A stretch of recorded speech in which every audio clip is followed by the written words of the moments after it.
Germain se retrouve bientôt à l'endroit où il a passé la nuit près de la mare. Le feu fume encore. Une vieille femme ramasse le bois qui reste. Germain s'arrête pour la questionner. Malheureusement, elle est sourde. « Oui, mon garçon, dit-elle. C'est ici la mare au diable. C'est un mauvais endroit.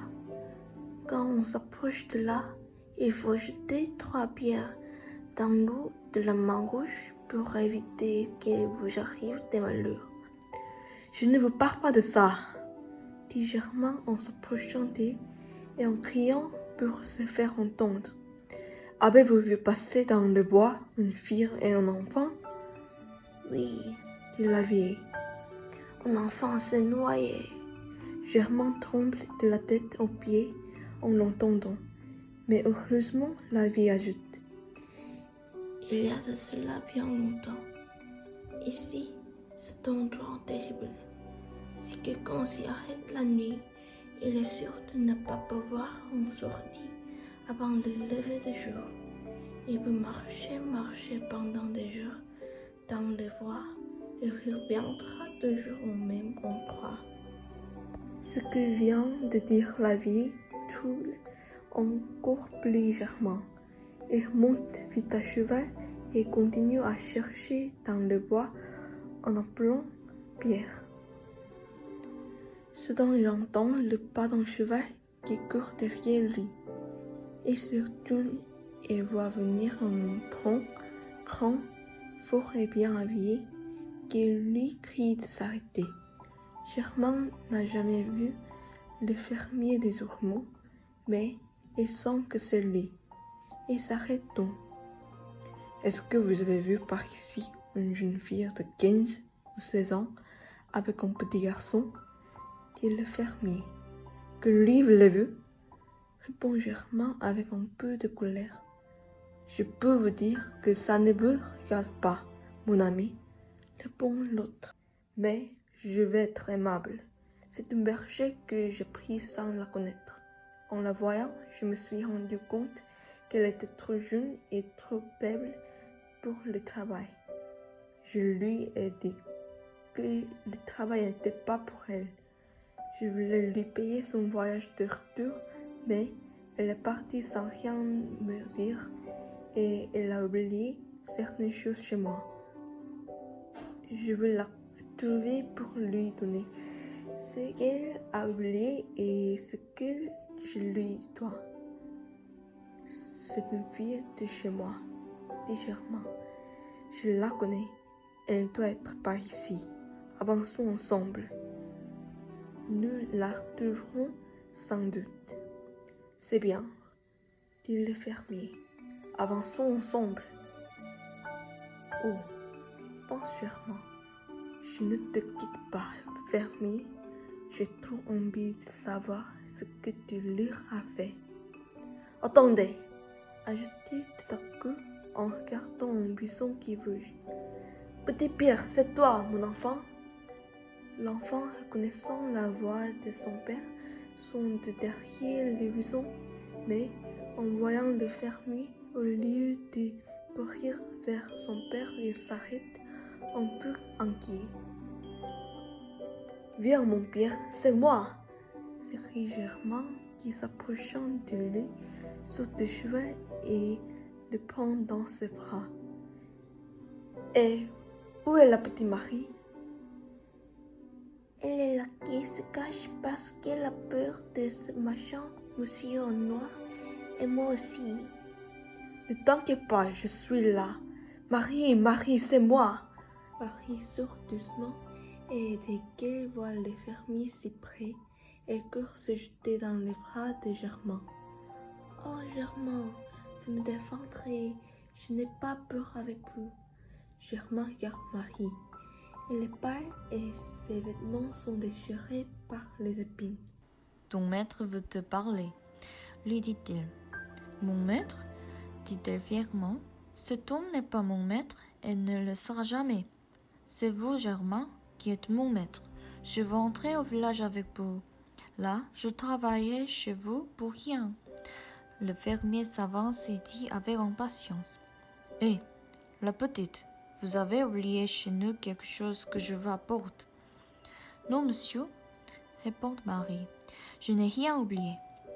Venez un peu ici, répond le fermier. J'ai quelque chose à vous dire. Venez, juste 2 mots.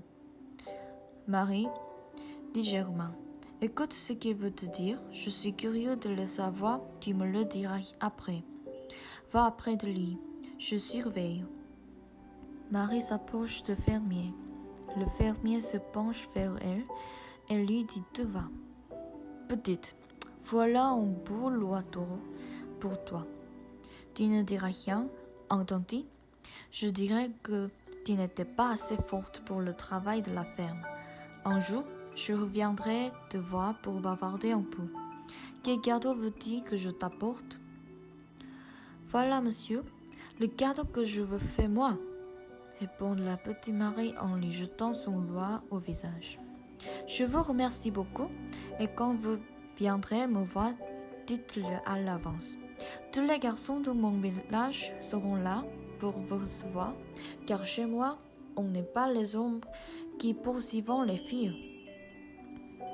Vous êtes menteuse et stupide, dit le fermier fâché en levant le bâton qu'il tient à la main comme pour la frapper. Marie recule, effrayée. Mais Germain se lance sur le cheval et le retient avec force.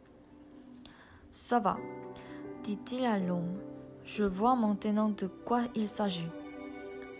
Descendez, nous allons bavarder un peu tous les deux. » Le fermier, qui n'a pas l'intention d'écouter Germain, veut lui frapper les mains avec son bâton pour l'obliger à lâcher le cheval.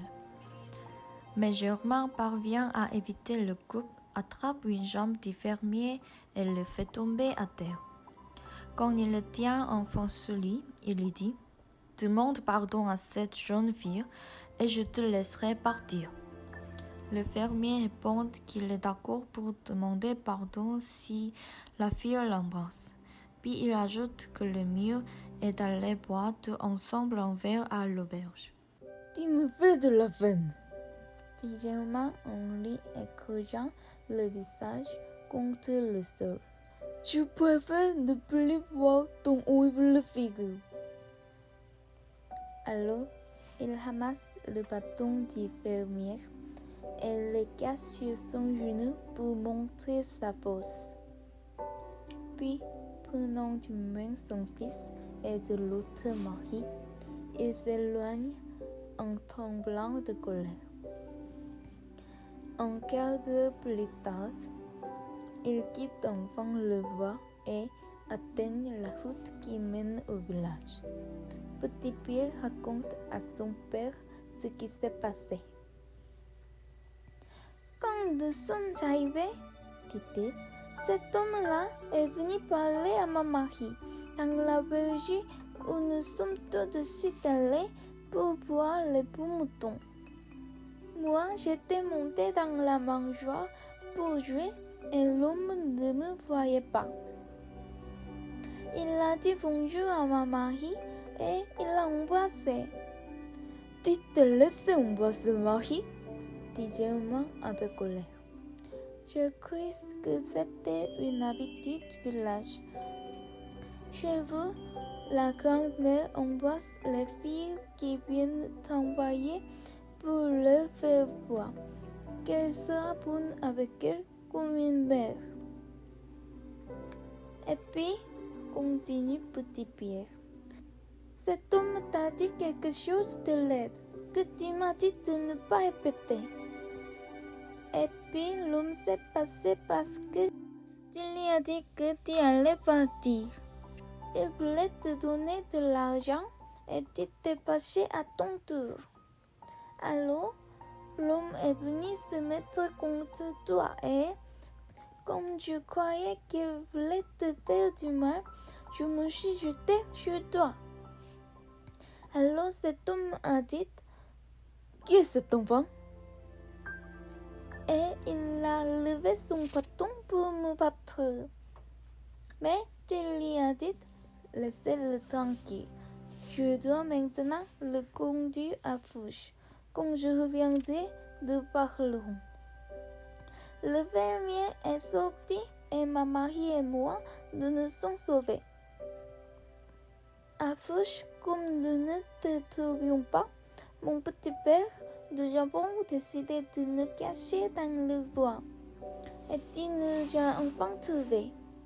Je n'ai rien oublié, n'est-ce pas, Marie? Non, mon père, et c'est la vérité.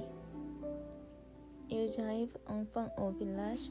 Germain ramène Marie chez sa mère, puis il rentre chez lui.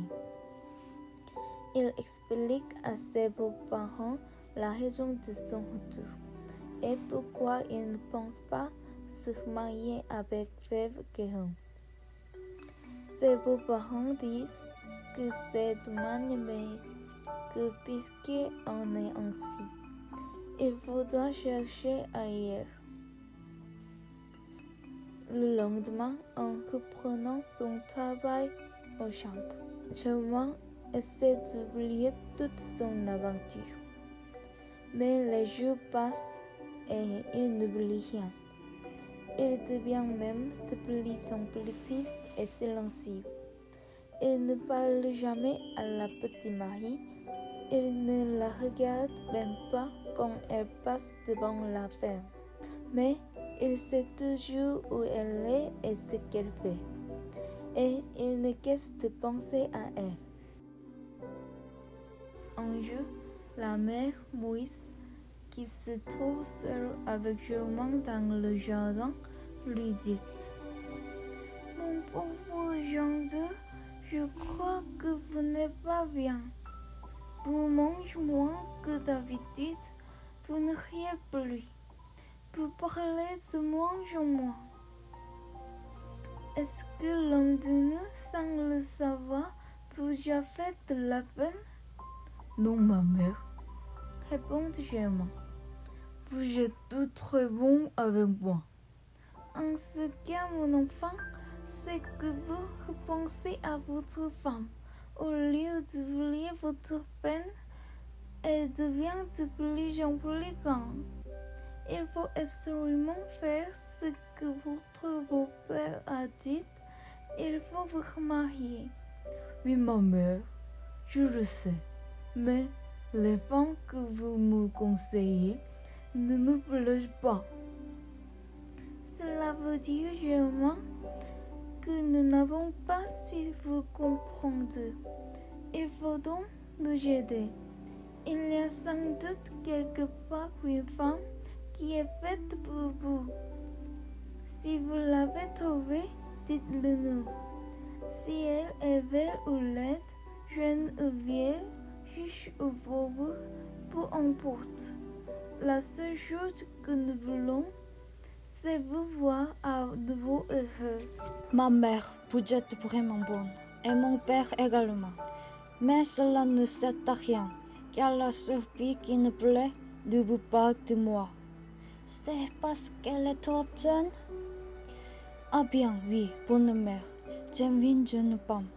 Je fais tout mon possible pour l'oublier, mais je n'y parviens pas. Il y a seulement une solution. Il faut que cette fille vous écoute et change d'idée. Dites-moi où elle est et comment elle s'appelle.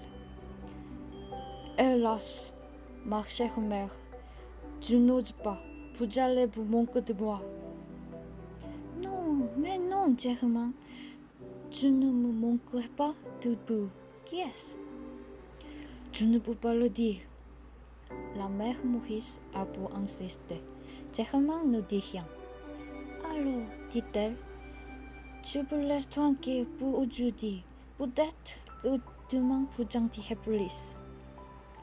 Elle prend par terre son panier plein de linge qu'elle va étendre. Germain la suit et soudain, tout tremblant, il dit: La petite Marie, la fille à la quiette.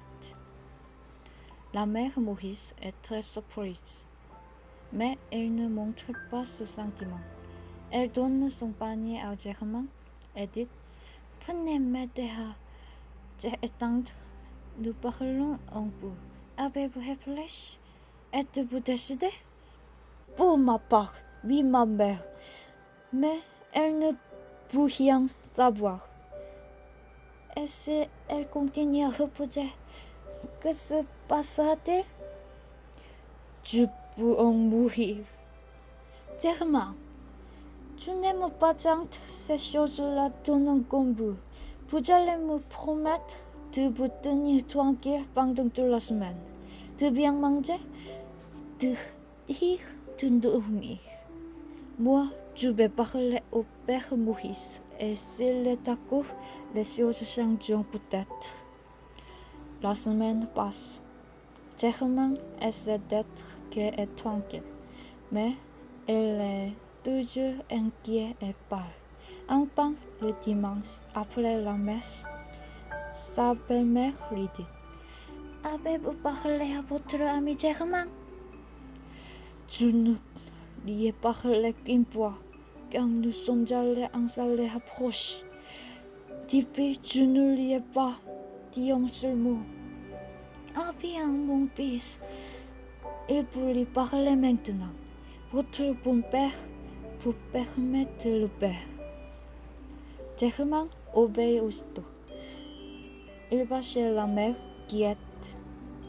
La petite Marie est seule près de la cheminée, dans la cuisine. Petite Marie, dit-il en s'asseyant près d'elle. Je viens te déranger. Tu le sais bien. Mes beaux-parents veulent que tu demandes de m'épouser. Germain, c'est donc que vous m'aimez? Ça ne te plaît pas, tu le sais, mais ce n'est pas ma faute. Tu sais donc bien laid? Non, Germain, répond-elle en souriant. Vous êtes très beau. En disant cela, Marie le regarde dans les yeux, mais soudain, elle baisse la tête et se met à trembler. Oh mon Dieu, je te fais peur, dit le laboureur. Tu me regardes comme si j'étais le premier des jumeaux. Moi, je ne te ferai jamais de mal. Marie, je ne t'embrasserai pas si tu ne veux pas. Marie donne la main au laboureur, toujours sans le regarder et sans dire un mot. Je comprends, dit Germain. Je te fais de la peine. Que tu es bonne, petite Marie. Oh, si seulement tu pouvais m'aimer. Tout à coup, Marie lève la tête. Elle a les yeux pleins de larmes. Le pauvre laboureur voit qu'elle est fait trop de peine en insistant et se lève pour partir. La jeune fille l'arrête en l'entourant de ses deux bras. Elle casse la tête dans la poitrine et lui dit: Ah, Germain, vous n'avez donc pas compris que je vous aime? Germain croit devenir fou. Heureusement, son fils, qui s'excentre dans la cuisine juste à ce moment. Elle le soulève dans ses bras et le mettant dans le cou de Marie. Il dit: Tiens, tu as fait brûler ton nouveau en m'aimant.